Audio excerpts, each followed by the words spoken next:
नमस्कार, सुस्वागतम, हॅलो आणि हाय. मी मस्त बरा आहे. बाकी तुम्ही कसे काय? मंडळी, मी रोहित राऊत तुमच्या सगळ्यांचं मनापासून स्वागत करतो. मंडळी, कोणी एकेकाळी ना बाबेल शहरामध्ये सगळ्या माणसांनी मिळून ठरवलं की आपण एक उंच मनोरा बांधूया. इतका उंच की तो अगदी स्वर्गापर्यंत पोहोचला पाहिजे. बरं, हे सगळं काम त्यांच्यासाठी सोपं होतं कारण त्यांची भाषा एक होती. मनोऱ्याचं काम सुरू झालं. हळूहळू मनोरा उंच उंच होत गेला. पण देवांना हे कळल्यानंतर त्यांनी एक शक्कल लढवली आणि त्यांनी माणसांची भाषा बदलली. कारण जर ती बदलली नसती तर तो मनोरा ऑलमोस्ट स्वर्गापर्यंत पोहोचला असता आणि सगळी माणसं स्वर्गात आली असती. आणि मग काय, भाषा चेंज झाल्यानंतर माणसांमध्येच असे थोडेसे विरोध व्हायला लागले की कळतच नाहीये कोण काय बोलतंय, त्यामुळे मनोऱ्याचं काम अर्धवटच राहिलं. मला असं वाटतं ना, लग्न जुळवण्याचं काम हे देखील हे मनोरा बांधण्यासारखंच आहे. म्हणजे सुरुवातीला आपण आईवडिलांच्या भाषेप्रमाणे सगळं ऐकतो आणि सगळं आपल्याला छान छान वाटत जातं. पण नंतर भाषा चेंज होते जेव्हा समोरचा जोडीदार त्याच्या अपेक्षांच्या भाषेने बोलत असतो आणि आपल्यालाही ती समजून घ्यावी लागते. पण हेच काम तुमच्यासाठी सोपं व्हावं म्हणून झी मराठी घेऊन आलंय तुमचं आमचं जमलं ही वेबसाईट. आणि त्यातनंच जन्माला आला आपला हा खास शो, ज्याचं नाव आहे जगन्नाथ गंगाराम पेडणेकर ज्वेलर्स प्रस्तुत तुमचं आमचं जमलं, co powered by Santoor, travel partner Kesari tours आणि banquet partners I live rich banquets. मंडळी, मी खूप वेळ घेणार नाहीये तुमचा आणि लगेच बोलवणार आहे आपल्या पहिल्या भावी वराला. माझं नाव संतोष यशवंत पगारे आहे. मी MBA केलं आहे PR मार्केटिंगमध्ये वेलिंगकर्स कॉलेजमधून. प्रोफेशनल मी आता फोटोग्राफी करत आहे. फॅशन फोटोग्राफर आहे. स्वतःचा स्टुडिओही आहे. हॉबीज माझे फोटोग्राफी आहे, चेस आहे, फुटबॉल आहे आणि सोशल वर्क हा माझा छंद आहे. मॅक्झिमम मी NGOशी कनेक्टेड आहे. दिलासा, चेहत, बीइंग ह्युमन. पार्टनर वेल एज्युकेटेड असायला हवी. Not well educated but at least basic education असायला हवं. समजूतदार असायला हवी. दिसणं एवढं महत्त्वाचं नाही आहे, बट स्वभाव महत्त्वाचा आहे. ती कशी दिसते ते महत्त्वाचं नाही आहे, तिचं नेचर महत्त्वाचं आहे. So basic is that.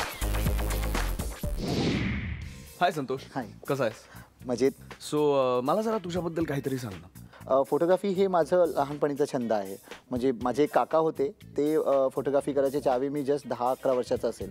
तर मी पहिल्यांदा DSLR हँडल केला आहे. आणि त्याप्रकारे त्यांनी मला एकदा सजेस्ट केलं की यू क्लिक व्हेरी नाईस, म्हणजे खूप चांगले फोटोज काढतोस म्हणून, तर तू प्रोफेशन का नाही घेत. मग कॉलेज डेजमध्ये आपण जस्ट फ्रेंड्स असतात, तर त्यांना माझ्या फॅमिलीमध्ये माझ्या बहिणी आहेत, तर त्यांनाही माझे फोटोज आवडतात. तर त्यांच्यासाठी मग मला असं वाटायला लागलं की त्यांनी मला खूप वेळा बूस्ट केलं की तू ह्याला प्रोफेशन म्हणून का नाही घेत. मग फायनली हॉस्पिटल इंडस्ट्रीशी रिलेटेड असल्यामुळे पण, आणि मग काही गोष्टी चेंज होत जातात प्रत्येकाच्या लाईफमध्ये, तर त्या चेंज नंतर मी डिसाईड केलं की ह्याला प्रोफेशन म्हणून घ्यावं. So I started with my studio आणि आणि प्लस NGOशी रिलेटेड खूप साऱ्या गोष्टीशी कनेक्टेड आहे मी. NGOज आहे, सोशल वर्क जसं आपण म्हणू, काउन्सिलिंग कॅन्सर पेशंट्स आहेत आणि खूप साऱ्या सोशल ॲक्टिव्हिटीशी कनेक्टेड आहेत. क्या बात आहे. म्हणजे थोडक्यात काय तर आजच्या घडीला प्रत्येकाला हवा तसा आहेस तू. क्या बात आहे, सुंदर. असं आपण गप्पा मारणार आहोत, पण आता भेटूया आपल्या पुढच्या भावी वराला.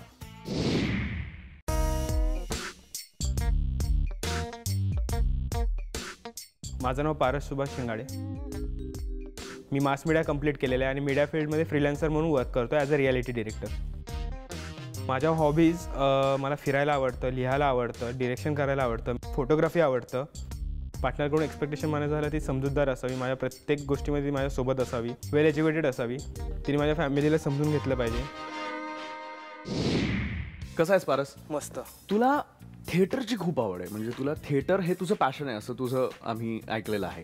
हो. सो थिएटर आवडतं मला खूप करायला आणि त्याच्यासाठी मी खूप वेळा कॉलेज वगैरे बंक करून, लेक्चर वगैरे बंक करून मी थिएटर केलं आहे. पण आत्ता थोडंसं मी चेंज करून मीडिया फील्ड रिलेटेड चूज केलं आहे. सो कम्प्लीट करिअर मला तिकडे करायचं डिरेक्शनमध्ये. सो मग चालू आहे असं. थिएटरमध्ये पण चालू आहे, म्हणजे कधी कधी चालू असतं. टाईम भेटला की मी थिएटरमध्ये जाऊन फ्रेंड्स लोकांसोबत तिथे चालू असतं, काय नाही स्किट बसवणं, हे करणं, ते चालू असतं. चांगली गोष्ट आहे. क्या बात आहे. आपण गप्पा मारणार आहोत, पण भेटूया आपल्या पुढच्या भावी वराला. मी सुनील राणे आणि सध्या मी जॉबला आहे. उपविभागीय अधिकारी कार्यालय चिपळूण येथे क्लार्क या पदावर आहे. आणि माझ्या हॉबीज म्हटलात तर मला बाईकवरून फिरायला आवडतं, तसं क्रिकेट खेळायलासुद्धा आवडतं आणि बघायलासुद्धा आवडतं. आणि माझ्या जोडीदाराबद्दलच्या अपेक्षा म्हटलात तर साधी, सरळ आणि माझ्याबरोबर थोडी असताना खट्याळ अशी असतात. हाय सुनील. हाय. कसे आहात? मी एकदम मजेत. हवेत ये बात. वा, वा, वा. तुम्ही चिपळूणचे आहात. हो. मूळ, पण काही वर्ष तुम्ही कोल्हापुरात होतात आणि आता परत चिपळूणला आहात तुम्ही. चिपळूणला. सो तुम्ही काय करता, मला जरा तुमच्याबद्दल जाणून घ्यायला आवडेल. माझे वडील इरिगेशन डिपार्टमेंटला असल्यामुळे आमचं कोल्हापूर जिल्ह्यामध्ये एक गारगोटी म्हणून गाव आहे. त्यामुळे माझं सगळं बालपण तिकडे गेलेलं आहे. अच्छा. आणि त्यामुळे माझी बोलीभाषा सगळं टोटल कोल्हापुरी ठसका, ठेचा त्या टाईप झालेले आहे. आणि त्यानंतर वडील रिटायर झाले. त्यानंतर त्यांनी असं ठरवलं की आपलं मूळ गाव आमचं चिपळूण, त्यामुळे त्यांनी ठरवलं की आपण आता चिपळूणला स्थानिक व्हायचं. तर मी आता सध्या रेव्हेन्यू डिपार्टमेंटला आहे. उपविभागीय अधिकारी कार्यालय चिपळूण येथे क्लार्क या पदावर आहे सध्या मी आता. सुपर, क्या बात आहे. बरं, आता आपण सगळे गप्पा मारणारच आहोत, पण आपण किती वेळ गप्पा मारणार? जोपर्यंत ही बाजू भरत नाही तोपर्यंत आपण जरा असं वन साइडेड होतं ना सगळं. सो भेटूया आपल्या पहिल्या भावी वधूला. माझं नाव छाया फणसे आहे. माझं प्रोफेशन, मी जर्नलिझममध्ये माझं जस्ट ग्रॅज्युएशन कंप्लीट झालेलं आहे. आणि त्याच्या व्यतिरिक्त मला ॲक्टिंगही खूप आवडतं, कुकिंग खूप आवडतं, मला जिमिंगही खूप आवडते. Expectations I think from the guy, पहिली गोष्ट म्हणजे शिवलरस असलं पाहिजे, बिकॉज आय थिंक आजच्या जमान्यात ते खूप जास्त इम्पॉर्टंट आहे. Caring and of course handsome. Chhaya, मला सांग, कसं वाटतंय तुला आमच्या या कार्यक्रमात येऊन? खूप छान वाटतंय. पहिले तर खूप मला असं डिफरंट पण वाटतंय, कारण की नॉर्मली मी त्या साईडला असते आणि आज मी ह्या साईडला आहे. आणि खूप छान वाटतं की कोण मला पण प्रश्न विचारतोय. ये बात. आता तू बोललीच आहेस की नेहमी तू या साईडला असतेस, तर मी सांगतो लोकांना की छाया इज अ बॉलिवूड रिपोर्टर आणि त्यामुळे तिला प्रश्न विचारायची सवय, प्रश्न ऐकून घ्यायची सवय नाही. सो आज तिला प्रश्न ऐकून घ्यावे लागणार आहेत. मला सांग, तुला बॉलिवूड रिपोर्टर व्हायचं आहे हे असं का वाटलं? म्हणजे मी जेव्हा लहानपणापासून मी तुम्हाला सांगते की मला ना एलिक्युशन डिबेट्स आणि नेहमी मिडल स्टेजवर असं खूप आवडतं. मला असं पाठी राहायला अजिबात आयुष्यात कधी आवडलं नाही आहे. पण इन जनरल सगळ्याच मुलींचे त्यांना डिबेट आवडतेच. Yes of course. हो, ते तर आहेच, डिबेट आवडतेच. बट हेल्दी डिबेट असलं तर दोन्ही साईडचं कॉन्व्हर्सेशन आणि पॉईंट्स कळतात. करेक्ट. आपण गप्पा मारणारच आहोत सगळीच जण.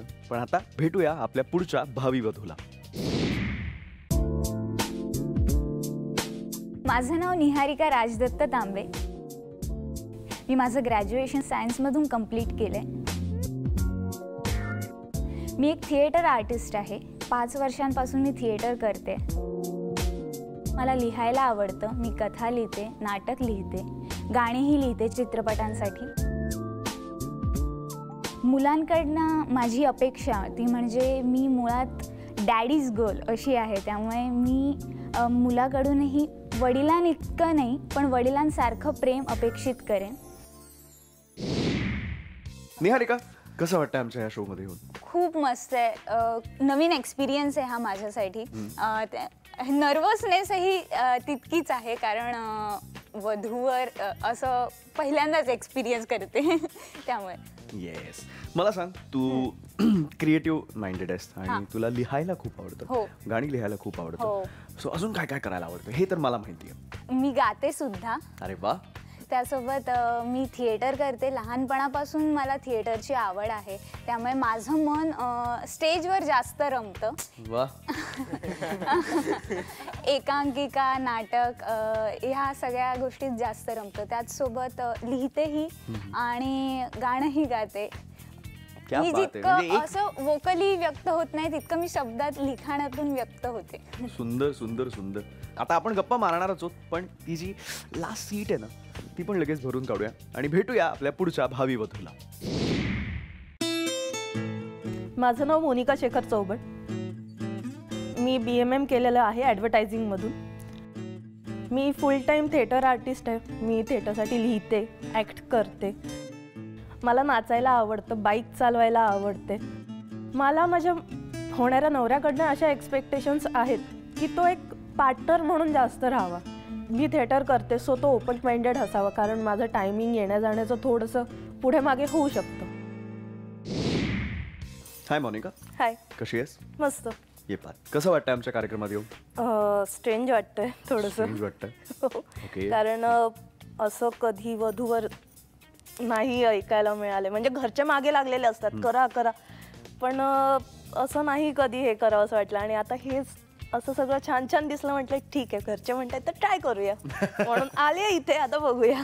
क्या बात आहे. चला, म्हणजे घरच्यांची भाषा तुला कळली आहे, पण तुला जर तुझ्या आयुष्यात मध्ये जर तो बाबेलचा जो मनोरा आहे तो उंच करायचा असेल तर तुला एकमेकांची भाषा ओळखावी लागणार आहे. ऑफकोर्स. मंडळी, जर आपला पार्टनर आपल्या बरोबर असेल, आपला जोडीदार आपला बरोबर असेल आणि त्यातही योग्य जोडीदार जर आपला बरोबर असेल ना, तर अडचणींची धार बोथट होते असं म्हणतात. आता तोच जोडीदार आपला योग्य जोडीदार आहे हे कसं कळतं? तर देवाने आपल्याला एक विलक्षण शक्ती दिली आहे, जी कुणालाच अजून दुसऱ्या कुठल्याच सजीव प्राण्याला नाही आहे. ती शक्ती आहे शब्द. आणि ह्या शब्दांमुळे आपण एकमेकांशी संवाद साधू शकतो आणि एकमेकांशी गप्पा मारू शकतो, एकमेकांच्या मनातलं ओळखू शकतो. आणि ह्याच सगळ्या शब्दांमुळे अशी शब्दांची किमया होते की तो जोडीदार तुमचा योग्य जोडीदार आहे की नाही हे तुम्हाला कळायला लागतं. त्यामुळे आमचा हा जो पहिला सेगमेंट आहे तो खूप महत्त्वाचा आहे आणि या पहिल्या सेगमेंटचं नाव आहे पहिली भेट. इथे असलेल्या प्रत्येक मुलाला प्रत्येक मुलीला भेटण्यासाठी 5 मिनिटं मिळणार आहेत आणि प्रत्येक मुलीला प्रत्येक मुलाला भेटण्यासाठी 5 मिनिटं मिळणार आहेत. तुम्ही एकमेकांशी गप्पा मारायच्या आहेत, मनमोकळेपणाने गप्पा मारायच्या आहेत, एकमेकांना ओळखून घ्यायचं आहे, जाणून घ्यायचं आहे आणि बघायचं आहे की आमच्या शोच्या नावासारखं जसं आमचं आणि आमच्या ऑडियन्सचं जमतं तसं तुमचं आणि तुमचं जमतंय की नाही ते. सो तयार आहात? नक्की? चला सुरू करूया आपली पहिली भेट. हाय, आय एम छाया. हाय, आम संतोष. हाय, हाय, मी सुनील. मी निहारिका. मोनिका. पारस. हाय. कुठे राहतेस तू? डोंबिवली. तू? कल्याण. एकच एकत्रच. म्युन्सिपल कॉर्पोरेशन एकच. बेसिकली मी खूप कमी बोलते. मी मितभाषी असं म्हणू शकता तुम्ही. Okay. आणि मला फ्री व्हायला खूप जास्त वेळ लागतो. पण एकदा मी कनेक्ट झाले कोणाशी, एकदा क्लिक झाले का मग nonstop. By profession I am a fashion photographer.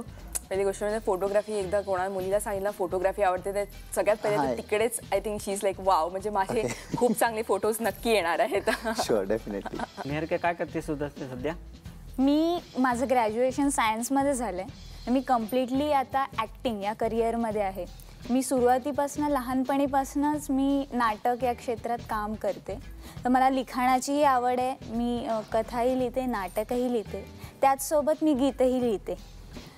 तुम्हाला काय आवडतं? मला म्हटलं तर आपलं क्रिकेट खेळायला आवडतं. हां. क्रिकेटचा मला खूप क्रिकेटसाठी मी क्रेझी आहे त्यासाठी. आणि बाईकवरून फिरणे हा पण मला जास्त आवडतं सगळ्यात. क्रिकेट शाळेत असताना मीही क्रिकेट खेळायचे. मी शाळेच्या टीमची मी व्हाईस कॅप्टन होते आणि त्याचसोबत मी बाईकही चालवते. मला तीही आवड आहे. बाईक? हां. आपली गेअरवाली? हो, गेअरवाली सुद्धा? हो हो. मी इन्शुरन्स ॲडवायझर म्हणून काम करते. नंतर मग फावल्या वेळात हॉबीज म्हणून acting, cooking, reading, writing. Acting आवडते तुला? हो. आतापर्यंत कुठे कुठे गेलेस? मी कॉलेजमधनं एकांकिका वगैरे केली आहेत. राज्यनाट्य 1-2 केली आहेत. ओके. आणि बाकी मग छोटी मोठी काहीतरी हे शॉर्ट फिल्म्स वगैरे चालूच असतात. आणि तुझे असे छंद कुठले, म्हणजे तुला काय आवडतं आणि काय नाही आवडत तुला? ॲक्च्युली मला बाईकवरून फिरायला खूप आवडतं. अरे वा. म्हणजे जाईल तिकडे मी बाईकनेच जातो. बाईकनीच जातो? बाईकनेच, कुठेही असं जात नाही की तुमच्या बसने वगैरे. असं सुट्टी असेल की आम्ही बाईक काढली की गेलो, ग्रुपनं बाहेर काढले की गेलो. असं नाही मी चिपळूणमध्ये 2-3 दिवस अशी सुट्टी असली की मी जास्त करून पुणे, जास्त करून माझं फेवरेट डेस्टिनेशन म्हटलं तर पुणे. अच्छा. पुणे आणि महाबळेश्वर ह्या ठिकाणी मी कायम जातो वारंवार. आणि तुझे आवडते छंद कोणते आहेत? मला लहानपणापासून एलिक्युशन, डिबेट्स वगैरे खूप आवडायचे. त्याच्या व्यतिरिक्त मी ड्रामामध्येही होते जेव्हा स्कूलमध्ये होते तेव्हा. म्हणजे मला एक्स्ट्रा करिक्युलर ॲक्टिव्हिटीज आवडायचे. का? कारण की मला अभ्यास अजिबात आवडायचा नाही. मला मॅथमॅटिक्स आणि सायन्स आय थिंक ते 2 विषय असे आहेत की मी फक्त पळायची त्याच्यातून. आणि जसे गोल गोल चक्र फिरतं तसं माझ्या डोक्यात फिरायचं जेव्हा मी मॅथमॅटिक्स आणि सायन्सचा अभ्यास करायची. 36 आकडा अक्षरशः 36 आकडा असायचा. आणि मला गायला आवडतं. मी गाते सुद्धा. अरे. आणि मी लिहितेही. त्यामुळे मी खूप कमी अशी बोलते, पण लिहिताना शब्द माझ्याकडे खूप असतात. तर मी अशी मितभाषी आहे. Listening to music, slow music मला जास्त आवडतं. मला बेसिकली म्युझिक थेरपीमध्ये बिलीव्ह करतो. कधी खूप साऱ्या गोष्टी स्ट्रेस असतोच तर धावपळी, त्याच्यामुळे मी म्युझिक थेरपीमध्ये बिलीव्ह करतो की जेव्हाही तुम्हाला जास्त स्ट्रेस झाला की स्वतःला थोडंसं म्युझिक डिम लाईट्स करायचे आणि म्युझिक इयरफोन्सवरती या होल थिएटरमध्ये जे काय आहे त्याच्यावरती स्लो म्युझिक ऐकून मी स्वतःला रिलीव्ह करतो. आणि रीडिंगमध्ये काय आवडतं? रीडिंगमध्ये मी नॉर्मली पु ल देशपांडेंचं वगैरे रीड करतो. हे डायहार्ड आहे. ते फुलं तर सगळीकडे असायलाच पाहिजेत. एकदम फेवरेट असं टुरिस्ट प्लेस वगैरे तुला जिथं सारखं जाऊ वाटतं असं? ॲक्च्युली मी गेले नाहीये, पण मला कोकणात जायला आवडेल. आमच्या इकडे तसं कोकण खूप फार सुंदर आहे. हो, कोकणातले बीचेस वगैरे.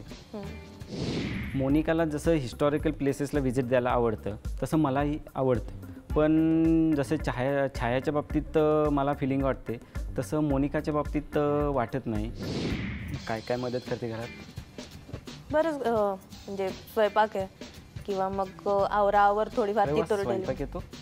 हो, बऱ्याचशा मुलींचं कसं असतं, मला काही हे जमत नाही, म्हणजे थोडंसं म्हणजे काय काय येतं काय काय येत नाही, तसं नाही. म्हणजे ॲक्च्युली मला आवड आहे, स्वयंपाक येतो, पण आवड पण असं रोज उठून मी स्वयंपाक करेल असं नाही आहे. कधीतरी कधीतरी आवड म्हणून, गंमत म्हणून येतं सगळं. म्हणजे अगदी नॉनव्हेज पासून व्हेज सगळं. चपातीचा थोडासा प्रॉब्लेम आहे. गोल येतात? नाही.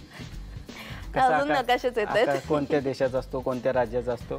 बरेच देश, बरेच राज्य आणि बरेच राष्ट्र झालेले आहेत. मी बेसिकली घरी खूप कमी काम करते. मी खूप लाडावलेली आहे. म्हणजे घरची काहीच, म्हणजे थोडी तरी इकडचा चहाचा कप आत नेऊन ठेवणं हे पण माझ्यासाठी खूप मोठं काम आहे. मी तेही नाही करत, एवढी लाडावलेली आहे.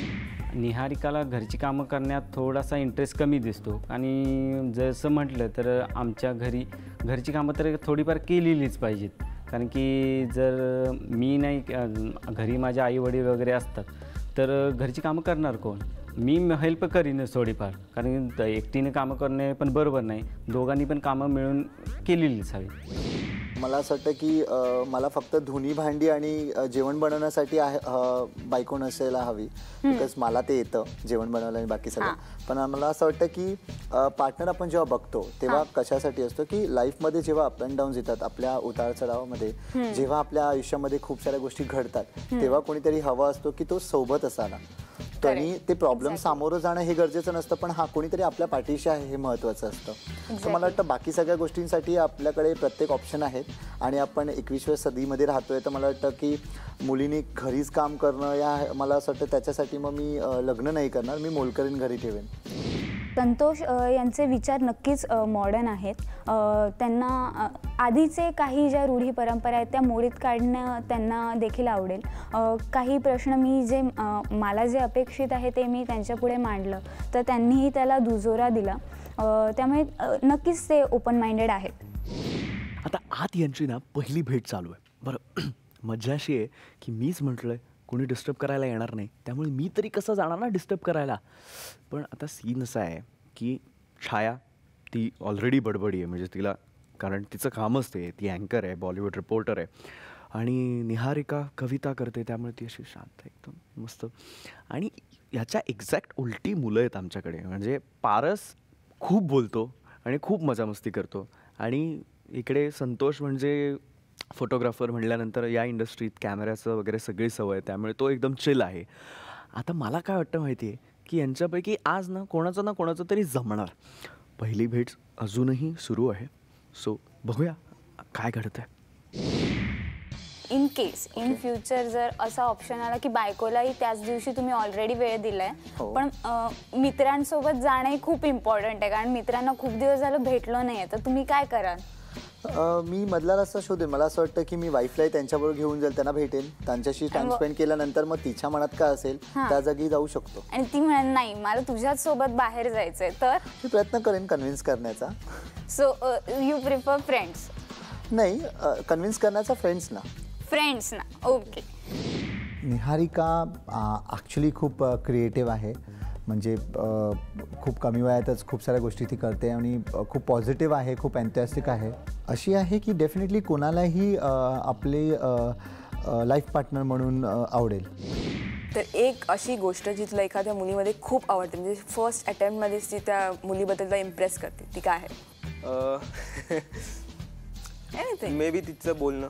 मे बी लाईक तसं तुझं बोलणं आहे आता छान. म्हणजे तुझं फ्लटेशियस पण ॲटिट्यूड खूप आहे. हो, थोडा थोडं आता तू शाळेत आलास. आणखीन काय एक्सपेक्ट करता तुम्ही तुमच्या पार्टनरची एक्सपेक्टेशन माझं एवढंच आहे की स्वभावाला चांगला व्यक्ती असायला हवा, तिचं मन जास्त इम्पॉर्टंट आहे. माझ्या मॉमची जास्त काळजी घ्यायला हवी, बिकॉज मी जेव्हा शूट्सला जातो या मी बेसिकली इव्हेंट्सला असतो काउन्सिलिंगच्या अँड ऑल, तर त्यावेळी मला घरी कधी कधी रात्री यायलाही नाही मिळत. तर मग मला असं वाटतं की कोणीतरी असायला हवं की माझ्या मॉमला एकटं नाही वाटलं पाहिजे की अरे कोणी नाही आहे. तर त्यावेळी माझ्या मॉमच्या घरी सून म्हणून नाही तर तिचं लेक म्हणूनही कोणीतरी असायला हवं हे मला वाटतं. मुलीने आडनावही बदलायचं, सगळंच बदलायचं आणि मुलाने आहे तसंच राहायचं, हे तुला कितपत पटतं? नाही, हे मला पटत नाही. पण माझं असं आहे की लग्नानंतर ती तिचं आडनाव लावू शकते, असं नाही की तिने आडनाव बदलावं तिचं. ओके. आजकाल जे लोकांना राहायचं आहे ते न्यूक्लिअर, म्हणजे जास्त तर मुलींचं असं की लग्न झाल्यानंतर मला आई वडिलांबरोबर नाही राहायचं, आपण आपलं वेगळं घर राहायला हवं, मला मी होम मिनिस्टर व्हावी माझ्या घरातली, हे कॉन्सेप्ट असतं आणि ती चुकीची नाही आहे. बट मला वाटतं ते कुठेतरी चुकीची ह्या कारणामुळे, कारण की ज्या परिवाराने या ज्या आई वडिलांनी त्याला वाढवलं आहे त्यांची एक्सपेक्टेशन असेल काहीतरी की जेव्हा सून येईल तेव्हा काही सण आपण एकत्र साजरे करू, तर घरात असणं, प्रत्येक गोष्टीसाठी छोट्या छोट्या गोष्टींसाठी त्यांनाही मदत लागत असेल, की वयानुसार असं नाही की त्यांना लहान ते म्हणतात ना की वय झालं म्हणून सहारा हवा असं नसतं, पण त्यांनाही वेळ हवा असतो. आपल्या मुलाचा जसा वेळ असतो तसं सुनेचंही एक्सपेक्टेशन असतं. सो तुमची पहिली भेट झालेली आहे, आता मला सांगा कसं वाटतंय पहिली भेट झाल्यानंतर? मोनिका? चांगलं वाटतंय. 3 वेगळ्या लोकांना भेटलं, त्या वेगळे व्ह्यूज कळले, त्याच्यामुळे एक माझ्या स्वतःच्या पॉइंट ऑफ व्ह्यू मध्ये वेगळी भर पडली आहे. ये बात तू सांग. मी बेसिकली असं म्हणेन की शब्द जास्त काळजाला भिडतात, सो वोकली जास्त संवाद झाला, त्यामुळे तिघांचे 3 वेगवेगळे पॉईंट ऑफ व्ह्यू होते ते कळले. मी माझे पॉईंट ऑफ व्ह्यू त्यांच्यासमोर पुटअप केले, ते त्यांना पटले नाही पटले, पण मला तिघांचे वेगवेगळे विचार कळले, काही पटलेही, सो आवडलं मला त्यांच्याशी बोलून. क्या बात आहे. पारस? चांगला अनुभव आला. याच्या पहिले कधी कोणाशी भेट नाही झाली, पहिल्यांदाच भेट झाली आहे आणि तिन्ही मुलींचे विचार वेगळेच होते आणि तिघांचं एक सेम होतं की तिन्ही ॲक्टिंग आवडतं, सो माझी फील्ड तीच आहे, पण चांगलं वाटलं जरा भेटून. चला, ही एक गोष्ट आपल्याला आवडली, ही नाही ॲक्टिंग आवडते, मला डिरेक्शन आवडतं. बरं आहे, आता फक्त सासरा प्रोड्युसर असला पाहिजे म्हणजे फिल्म रेडी, हे की नाही? वा. तुम्ही एकमेकांना खूप प्रश्न विचारले पहिल्या भेटीत, आता अब मेरी बारी आहे. आता मी विचारणार आणि मी खूप प्रश्न विचारणार, रॅपिड फायर राऊंड असणार आहे. मी कोणालाही प्रश्न विचारू शकतो, त्याची खरी खरी बरी बरी उत्तरं द्यायची, सजग राहायचंय. सो तयार आहात? येस. चला. तिला लॉंग ड्राईव्हवर घेऊन गेलायत आणि ती गाडी झोपली, काय करणार? जे म्युझिक आहे ते मी तसंच चालू ठेवेन आणि डेफिनेटली जोपर्यंत डेस्टिनेशन येत नाही तोपर्यंत मी तिला उठवणार नाही. ओके. परस? सेम, जोपर्यंत तिची झोप पूर्ण होत नाही तोपर्यंत उठवणार नाही. अच्छा, वा. सुनील? मी तर काय 4 व्हीलरनं जाणार नाही, हां, मी तर 2 व्हीलरनं, त्यामुळे झोपून देणारच. Best option. 2 व्हीलरचे लेके जाऊ, सोय काय नाही. वा वा, मस्त. बरं, आता तुम्हाला तुमच्यापेक्षा कमी पगार असलेल्या मुलाशी लग्न कराल का? नाही, माझ्यासाठी पैसे हे मॅटर नाही करत. जर मनाने चांगला असेल, जर आमचे विचार जुळत असतील आणि खरोखर आमचं म्युच्युअल एक अंडरस्टँडिंग असेल तर definitely I will go for that. आणि असं गरजेचं नाही आहे की पुरुषानेच कमवलं पाहिजे, सो इक्वली ते बॅलन्स करू आम्ही दोघं जण. सो माझ्यासाठी मनी मॅटर नाही करत. नाईस. मोनिका? बेसिकली मी काम जे करते ते कमिशन बेसिसवर असतं, त्याच्यामुळे एक फिक्स सॅलरी अशी नाही आहे. सो मी ह्याच्यात नाही अडकू शकत की त्याची सॅलरी जास्त आहे कमी आहे, बट डेफिनेटली मनी जास्त मॅटर नाही करत, इक्वल असेल तर बेटर आहे. ओके. छाया?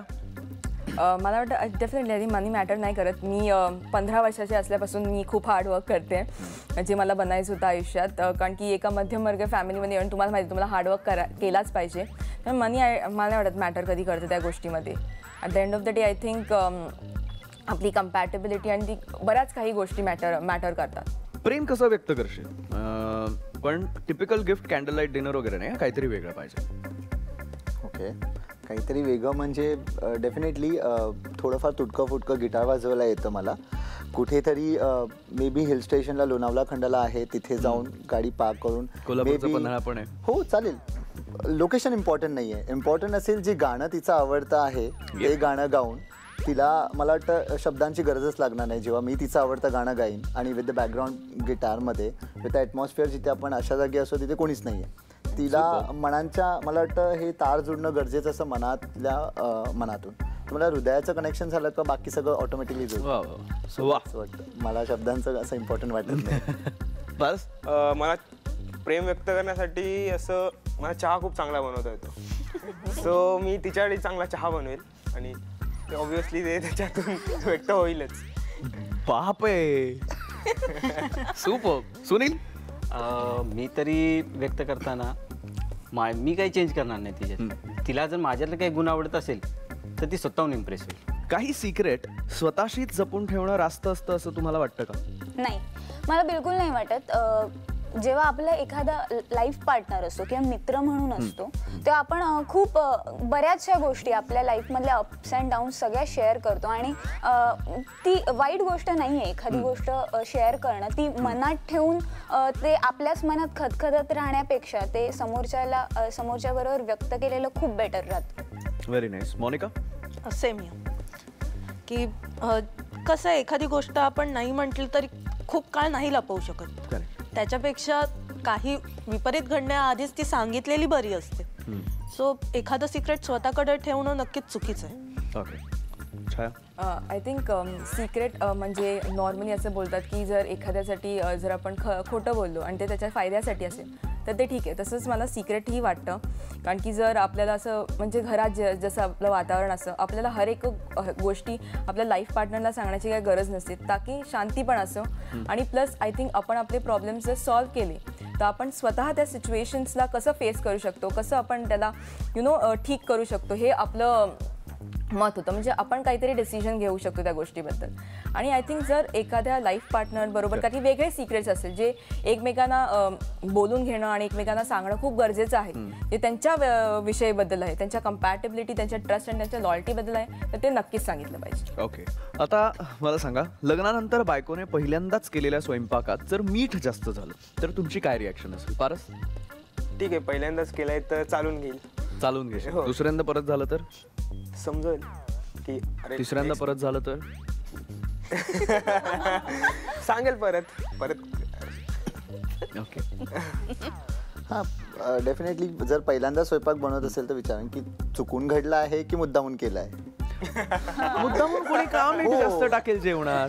करू शकता ना, काहीतरी कुठेतरी नाही पटलं की ठीक आहे तुला जेवणात मीठ जास्तच घालते असंही होऊ शकतं. पहिल्याच दिवशी असं काहीच घडू शकत नाही की ज्यांनी नाही असू शकतं ना की नाही हा माझ्या फ्रेंड्स बरोबर बोलला नाही, लग्नात इंट्रोडक्शन मध्ये व्यवस्थित बोलला नव्हता. हे चाललंय कुठे कुठे चाललंय? तू मला सांग. मला सांग, तू खूप डेली सोप्स बघतोस का? नाही असं वाटलं का? नाही, आता बघायला हवेत म्हणजे कळेल. बघत जा थोडं वेगळं बघायला. सुनील? कळूनच द्यायचं नाही मीठ कमी आहे का जास्त आहे ते. असं कसं? हे सर्वात गोड ऑप्शन आहे. कळूनच द्यायचं नाही. पण मग आता रोज मग आयुष्यभर रोज मीठ जास्त झालेली पाहिजे. रोज नाही करणार, तिची चूक तिला कळेलच ना थोडी तरी. ती पण खाणारच ना केलेलं. पण आता हा व्हेरी नाईस. शेवटचा प्रश्न जरा जास्त सिरियस विचारत नाही तुम्हाला, थोडासा लाईट विचारतो. एक सिच्युएशन आहे, त्या सिच्युएशनमध्ये तुम्ही काय कराल? ओके. सिच्युएशन अशी आहे की तुम्ही घरी आहात आणि नवरा घरी आलाय आणि त्याला ड्रिंक्स घेण्याची इच्छा आहे. सो तुम्ही काय कराल? त्याला विरोध कराल, बी त्याला काहीतरी खायला बनवून द्याल आणि सी हळूच स्वतःचा एक ग्लास पुढे कराल? सी त्याला खायला बनवून देईन. नाही, सी इज ग्लास. सॉरी, बी मी त्याला खायला बनवून देईन आणि त्याचसोबत मीही खाईन. पण त्या अट अशी असावी की त्याने माझ्यासोबत गप्पा माराव्यात, नाहीतर फक्त तेच ड्रिंक्स एन्जॉय करत राहिला आणि मी राहिले बाजूला तर तसं नाही जाणार. Okay. Monica? I think see, but not तो जे पितोय तेच पिन असं नाही. मी पण माझं काहीतरी आपलं कोल्ड्रिंक एखादं त्याच्याबरोबर शेअर करेन. खायला तर ऑफकोर्स असेलच काहीतरी कंपनी म्हणजे बेसिकली. छाया? आय थिंक मी पण सी ऑप्शन, कारण की I think may be me juice किंवा कॉफी काही आणि त्याच्याबरोबर आईस्क्रीम. मला आईस्क्रीम खूप आवडतं म्हणून दॅट्स माय ऑप्शन. आणि आय थिंक जेव्हा कोण ड्रिंक्स येतो किंवा त्या काळात असतो तेव्हा त्या माणसाकडून आपण खूप काही गोष्टी कळून घेऊ शकतो जेव्हा तो त्या मूडमध्ये असतो. बेसिकली ही इंटरोगेशन करायला बसणार आहे. त्यामुळे तो एक लाईट मूड असतो आणि आपल्याला जे काही कळून घ्यायचंय ॲज मुली ते आपलं 6th सेन्स असतोच की आता हा एक ह्या मूड मध्ये आहे तर आपण खूप काही गोष्टी विचारू शकतो. ती सुनीता कोण आहे असा एक प्रश्न मध्येच टाकायचा, उत्तर देत राहणार. जाणून घ्यायचंय म्हणजे काहीही असो ते आपण लाईट मूड मध्ये एकदम जाणून घेऊ शकतो. क्या बात आहे, व्हेरी नाईस. अजून काही गिफ्ट्स वगैरे हवे असतील तर मे बी होऊ शकतं. We can demand also. I think that's the best time. वा, धन्य धन्य धन्य झालो मी. वा, क्या बात आहे. पण व्हेरी क्लेवर यार. सेम सिच्युएशन आणि तुमच्या बायकोला ड्रिंक्स घेण्याची इच्छा असेल तर तुम्ही काय कराल? 1 विरोध कराल, 2 सोबत काहीतरी खायला बनवून द्याल, किंवा 3 स्वतःचाही ग्लास पुढे कराल. आय थिंक बी आणि सी, म्हणजे खायला बनवूनही देईल, म्हणजे मलाही तेवढा टाइम स्पेंड करता येईल, बिकॉज प्रोफेशनली मी जे आहे ते. So I would love to spend time with her. म्हणजे मला तिच्यावर वेळ घालवायला तोच एक बेटर ऑप्शन असेल. मी ड्रिंक्स घेत नाही तर मी डेफिनेटली कोल्ड ड्रिंक जे काय आहे ते पुढे करून I will share that glass with her. परस सी, तिच्यासोबत तेवढंच एक चांगला टाइम स्पेंड करायला भेटेल. आणि ते जसं की खूप काही ज्या गोष्टी न बोलायच्या राहिलेल्या आहेत त्या टायमात त्या बोलता येतात. ओके, म्हणजे ज्या गोष्टी राहिल्या आहेत बोलायच्या त्या गोष्टी तिथे बोलता मन मोकळं बोलता येईल. ओके. सुनील? फर्स्टली मी तरी पित नाही, घेतच नाही, त्यामुळे मी तिला कंपनी देणार. कंपनी. वा वा, व्हेरी नाईस. सॉर्टेड उत्तर. क्या बात आहे. बरं, माझ्याकडचे सगळे प्रश्न संपलेले आहेत. आता इथे तिघींनी मिळून एक प्रश्न डिसाईड करायचा आहे. तुम्ही तिघांनी मिळून एक प्रश्न डिसाईड करायचा आहे आणि तो समोरच्या आपल्या वधू पक्षाला आणि वधू पक्षाने वर पक्षाला विचारायचा आहे. पण त्याची उत्तरं वेगळी वेगळी द्या. चला, सो आता आपण एक काम करूया. मागच्या वेळेस तुमच्यापासून सुरुवात केली होती, आता तुमच्यापासून. कोण विचारणार आहे? मी विचारणार. हां, सुनील विचार. आजकाल प्रॉब्लेम असा येतोय की खेडेगावात जे एखादा मुलगा असेल तो वेल सेटल असेल, जॉब पण चांगला असेल, त्याचं घरदारही चांगलं असेल, तर मुलींची अपेक्षा अशी असते की तो मुंबई किंवा पुण्यात असावा. असं का? Okay, Chhaya? आय थिंक जर ती मुलगी मुंबईत आहे आणि तिचं सगळं म्हणजे करिअर इथे मुंबईतच सेटल असेल तर डेफिनेटली आय थिंक तिची ही अपेक्षा असेल की जर मुलगा मुंबईचाच असला तर कसं होतं की तिला ट्रॅव्हलिंगसाठी वगैरे असं खूप काही बरं पडतं करिअर, कारण की इथे तिचं करिअर आहे. नाही, खरी जनरली आता कसं झालं आहे, खेडेगावातल्या मुलींच्या पण अपेक्षा झालीत की त्यांना मुंबई पुण्यातच हवं. अच्छा, ओके, चल. छायाने उत्तर दिलेलं आहे. निहारिका? मला वाटतं हे वैयक्तिक प्रत्येकाचं मत आहे. जसं तिचं जर करिअर मुंबई, पुणे किंवा कोणत्याही मेट्रोपॉलिटन सिटीमध्ये असेल तर ती बेसिकली तेच विचार करते की कारण आता संधी फारशा मिळत नाही, खूप कॉम्पिटिशन वाढली आहे. त्यामुळे ट्रान्सफर मिळेल, जॉब मिळेल दुसऱ्या शहरात, त्यामुळे ती ॲट रिस्क ते घेऊ नाही शकत. सो म्हणून ती हा ऑप्शन निवडत असेल. तुम्ही म्हणालात तसं खेड्यातल्या मुलींना मुंबई पुण्यातली मुलं आवडतात. काय स्वप्न प्रत्येकजण बघत असतो. प्रत्येकाचं स्वप्न असतं की एका मोठ्या शहरात एका चांगल्या कुटुंबात राहावं, माझं एक छोटंसं, मोठ्या शहरात का होईना पण एक छोटंसं घर असावं. त्यामुळे ती या कारणामुळे विचार करत असेल असं मला वाटतं. मोनिका?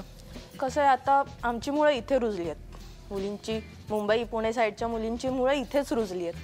त्याच्यामुळे इकडून ती रोपटी उचलून परत खेडेगावात लावणं ह्याला एकतर खूप वेळ जाणार, प्लस मुळात माझं घर जर इथेच असेल तर माझं एक हे पण राहील की चला आज घरी जाता जाता मी आईबाबांना बघेन, हे मला माझ्या आईबाबांकडे पण तेवढंच लक्ष द्यायचंय. ओके, उत्तरं पटली आहेत? ओके, हो, पटली. क्या बात आहे. ऑप्शन आहे का? नाही. वा वा, क्या बात आहे. आता तुम्ही विचारा तुमचा जो प्रश्न. आमच्या तिघींचा असा प्रश्न आहे की नॉर्मली मुलगी नेहमी लग्न करून मुलाच्या घरी जाते. तर जर मुलाला असं जर एक घर तिचं स्वप्न असेल ज्याच्यात तिचेही आई वडील राहतील तर तुम्हाला कितपत चालेल आणि कितपत तुम्ही त्या गोष्टीला सपोर्टही कराल? संतोष? ॲक्च्युली ती आपली जी लॉजिकली जुन्या जमान्यातली प्रथा आहे ती मोडायला हरकत नाही. मला असं वाटतं की आपण तो पाऊल उचलू शकतो. म्हणजे एखादी मुलगी लहानपणापासून आपलं आयुष्य घालवलेल्या ज्या लोकांबरोबर 20-25 वर्षानंतर पण ते चेंज करते. आपलं आडनाव सुद्धा चेंज करते. काही मुलींमध्ये तर लग्नानंतर नावही चेंज करतात. म्हणजे ज्या नावाने हाक मारताना त्या मुलीला तेही स्वीकारलं आहे, तर तिच्यासाठी हे छोटंसं पाऊल उचलायला मला हरकत नाही वाटत. Very nice. सो डेफिनेटली फारस सेम मलाही आवडेल असं, कारण की ती लहानपणापासून त्यांच्यासोबत राहिली आहे. त्यांच्या म्हणजे ॲक्च्युली बेसिकली मुलींना त्यांचे वडील खूप जवळचे असतात. सो मग ते त्यांच्यासोबत असले तर म्हणजे कधी आमची भांडणं झाली तर कधी ते तिला सांभाळतील, किंवा त्यांचे कधी भांडणं झाली तर मी तिला सांभाळू शकतो. म्हणजे असं 10 वेळा घरी जाऊन फोन करणं किंवा त्यांचा मला फोन येणं त्याच्यापेक्षा हे बेटर आहे की चला एकाच घरात त्यांचं सगळं सांभाळून एकाच घरात सांभाळून घेऊ सगळं. Very nice. मी चालली आहे माझ्या माहेरी. ओके ठीक आहे, बाजूच्याच बेडरूम. Very nice. वा वा, आवडलं. फारच कमाल. सुनील? मला पण काही हरकत राहणार नाही, कारण की जसं मी माझ्या बाबतीत विचार केला त्यांच्या ठिकाणी ठेवून की बाबा मी माझ्या वडिलांना सोडू शकत नाही, किंवा एखादी माझी बायको होणारी बायको म्हणाली की बाबा तू माझ्यासाठी तुझ्या वडिलांना सोड, तसं मी जसं करू शकत नाही तसं त्या पण करू शकत नाही ना. त्यामुळे त्यांनी जरी त्यांच्या वडिलांना इथं आणले तर बेस्टच होईल, कारण की काय प्रश्नच राहणार नाही आणि त्यांना माहेरी जायचा सारखा चान्स उरणारच नाही. वा वा, यांचा एक वेगळा रुसवा फुगवा काहीच नाही, मग रुसून चालली माहेरी. Very nice. सो मी खूप प्रश्न विचारले तुम्हाला, तुम्हीही एकमेकांना खूप प्रश्न विचारलेत. आता थोडंसं हे जे सिरियस आपलं टॉपिक आहे ते थोडं असं लाईट करूया आणि आता खेळूया आपण एक गेम. सो आता माझ्या हातामध्ये एक प्लेट आणि त्याच्यामध्ये 3 रिंग बॉक्सेस आहेत. सो या 3 रिंग बॉक्सेसमध्ये आपल्या ह्या 3ही मुलींची नावं आहेत. तुमच्या तिघांपैकी प्रत्येकाने एक बॉक्स उचलायचा आहे आणि त्याच्यामध्ये ज्या चिटमध्ये ज्या मुलीचं नाव असेल ती तुमची टीम मेंबर असेल आज. ओके चल.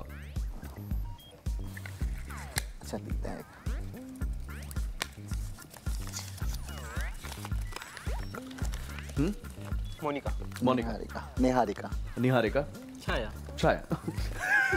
हो ॲक्च्युली कूल. वा. चल.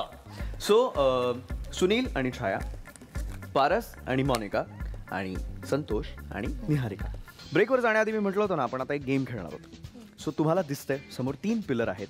त्यापैकी मधल्या पिलरवर आहे एक एम्प्टी बकेट आणि बाजूच्या 2 पिलरवर पिंगपॉंग बॉल्सनी भरलेले बाउल्स आहेत. ओके, तुम्हाला काय करायचं आहे, ते बाउल हातात घ्यायचं आहे आणि त्या प्लेटवर तो बॉल बाउन्स होऊन त्या बकेटमध्ये गेला पाहिजे. आता तिकडे 20 पिंगपॉंग बॉल्स आहेत आणि इकडे 20 पिंगपॉंग बॉल्स आहेत. म्हणजे हायेस्ट स्कोर विल बी 40 आणि least score will be 0. So ज्याचा सर्वात जास्त स्कोर होईल ऑब्व्हियसली ती टीम विजेती टीम असणार आहे. ओके, सुरू करूया. पारस आणि मोनिका तुम्ही तयार आहात? हो. On your mark, get set, go. Okay 1 आपण शेअर करूया यांना. 2 ओके 3 व्हेरी नाईस. 4 5 6 7 8 9 10 11 12 13 वा 14 15 16. Okay super. ये बात. स्कोर आहे 16 पिंगपॉंग बॉल्स. आता ह्यापेक्षा जास्त स्कोर करायचा आहे तुम्हाला सगळ्यांना, म्हणजे संतोष, निहारिका, सुनील, छाया, तुम्हाला ह्याच्यापेक्षा जास्त स्कोर करायचा आहे जर जिंकायचं असेल तर. सो तयार आहात?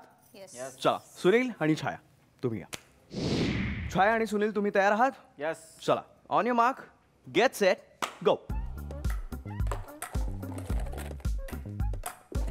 1 very nice. 2 3 4 5 6 7 8 9 10 11 12 13 14 15 16 17 18 19 20 21 22 10 9 8 7 6 5 pink Pong ball संपले. Very nice. प्लीज या. पारस आणि मोनिका तुमचा स्कोर त्यांनी बीट केलाय. आता संतोष आणि निहारिका तुम्हाला 22 पेक्षा जास्त स्कोर करायचा आहे जर जिंकायचं असेल तर. ओके. आणि जिंकणाऱ्याला खूप मोठं प्राइज आहे. संतोष आणि निहारिका तुम्ही तयार आहात आता? चला. निहारिका आणि संतोष तुम्ही तयार आहात? चला. On your mark, get set, गो.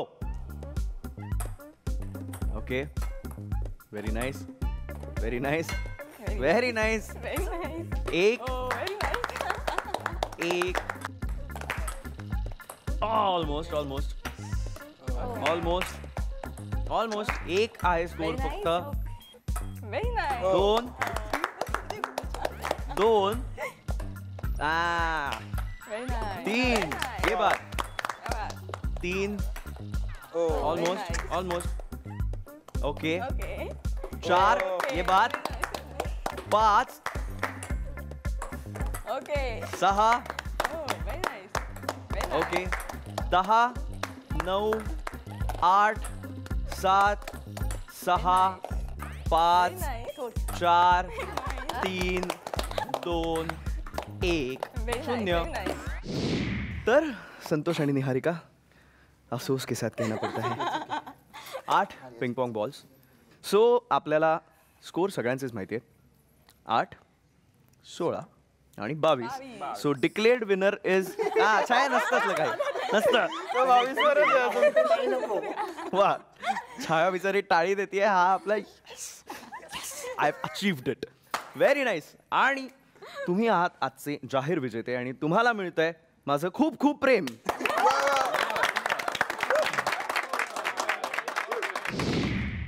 मंडळी आपलं लग्न जर 70 mm राजेशाही थाटात व्हायला हवं असेल आणि तेही सिनेमॅटिक दिसायला हवं असेल ना तर आय लिव्ह रिट्स बँक्वेट शिवाय पर्यायच नाही.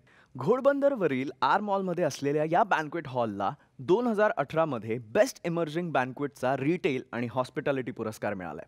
त्यामुळे माझं तर ठरलंय म्हणजे माझं नाही ठरलंय माझं ठरलंय की माझ्या फॅमिलीमध्ये कुठलंही फंक्शन असेल ना की मी इथेच करणार.